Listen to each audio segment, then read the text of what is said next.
The area of the region in the first quadrant that is bounded by y equal to root x, y equal to x minus 2 and the x axis. तो y equal to root x आपका जो ये curve है ये हमें बताता है y square equal to x, यानी कि पैराबोला है ये। और क्योंकि फर्स्ट क्वाड्रेंट की बात करें तो अपर पैराबोला का पार्ट लेंगे सिर्फ। तो और सेकंड जो आपको दिया है लाइन का equation y equal to x minus 2, ये देता है हमें x minus y equal to 2। तो यहाँ पर इसका रीजन देख लेते हैं जिसका हमें एरिया फाइंड आउट करना है। एक तो ये कर्व है, क्योंकि सिर्फ फर्स्ट क्वाड्रेंट में लेना है, नीचे वाले क्वाड्रेंट को नहीं लेंगे।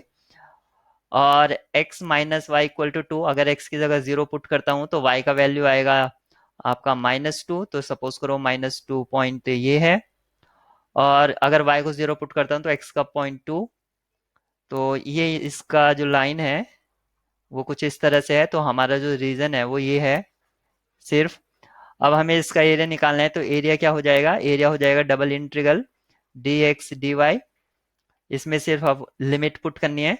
तो x कहाँ से कहाँ तक वेरी करेगा, x इस लाइन से और इस कर्व तक वेरी करेगा। ये जो लाइन है इस लाइन पर x का जो लिमिट होगा इन टर्म्स ऑफ y वो क्या होगा, 2 प्लस वाई, ये अपर लिमिट हो जाएगा। और लोअर लिमिट क्या हो जाएगा, x equal to y square, यानी कि वाई स्क्वेयर, ये x का लिमिट हो गया।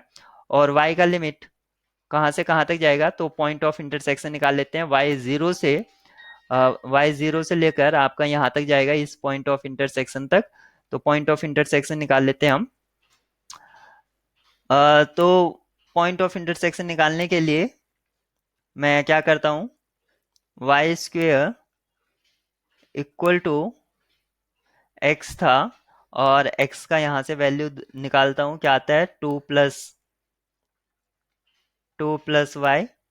तो यहाँ से जो आते हैं वाई स्क्वेयर -2 इक्वल टू 0। इसके जो फैक्टर होंगे वो क्या होगा, y-2 और y+1।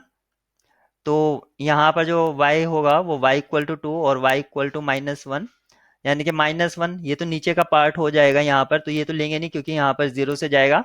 तो 0 से 2 तक जाएगी इसकी लिमिट, तो लोअर लिमिट 0 और अपर लिमिट 2।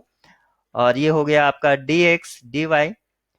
अब आपको सिर्फ इसको इंटीग्रेट कराना है, जो एक्सप्रेशन हमें यहाँ पर मिला है। तो यहाँ पर ये क्या मिलता है, 2 plus y minus y square. अगर x के रेस्पेक्ट में इंटीग्रेट कराएंगे तो यहाँ पर x आ जाएगा, और x में फिर लिमिट रखेंगे, upper limit minus lower limit, तो वो ये एक्सप्रेशन दे देगा। और अब इस एक्सप्रेशन को आपको 0 से 2 इंटीग्रेट करना है विद रेस्पेक्ट टू y। अब कर देते हैं इसको। तो ये यहाँ पर जो हमें देगा, ये देगा 2y plus y square upon 2 minus y cube upon 3। और ये इसका लिमिट 0 से 2। लोअर और अपर लिमिट यहाँ पर पुट कर देते हैं हम। तो इसकी जो अपर लिमिट पुट करते हैं तो 4 प्लस 4/2 माइनस 8/3। ये अपर लिमिट इसका वैल्यू देता है, माइनस 0 रखते हैं तो सारा टर्म 0 हो जाएगा। तो यहाँ से क्या मिलेगा, सबका हम एलसीएम ले लेते हैं। तो इसका जो एलसीएम है वो 6 लिया हमने।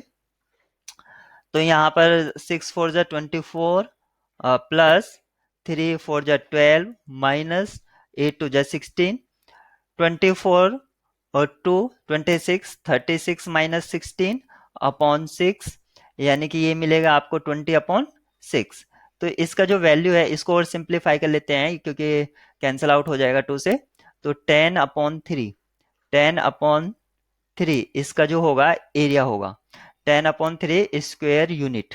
हम लिखेंगे 10/3 स्क्वायर यूनिट।